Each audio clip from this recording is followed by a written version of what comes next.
আস্তে বলবো, আস্তে এবং আনুষ্ঠানিকভাবে অনুষ্ঠানের সমাপ্তি ঘোষণা।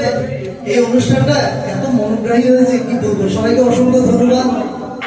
আরেকবার আমন্ত্রণ জানিয়ে রাখলাম 5 জুলাইয়ের জন্য। সবাই সপরিবারে আসবেন সন্ধ্যে ঠিক 6টার সময়।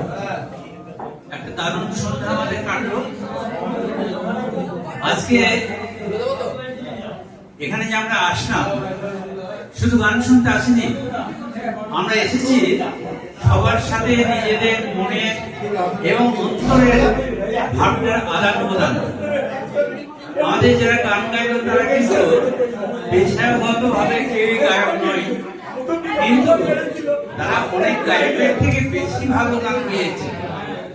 বিশেষ করে আমি দেবাশিসকে জানি।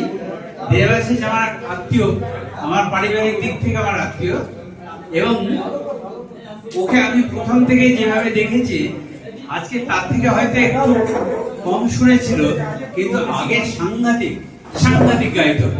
আর ও ছিল, ওর এক বন্ধু ছিল, সে মিউজিশিয়ান। এই দুজন যখন দাঁড়াতো তখন আমরা জানতাম একটা ভালো রাত্রি, একটা ভালো সন্ধ্যা আমাদের কাটবে। আমি সবাইকে ধন্যবাদ জানাচ্ছি যে তারা আমাদের এখানে এসেছেন।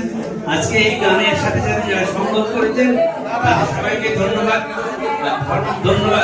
আমার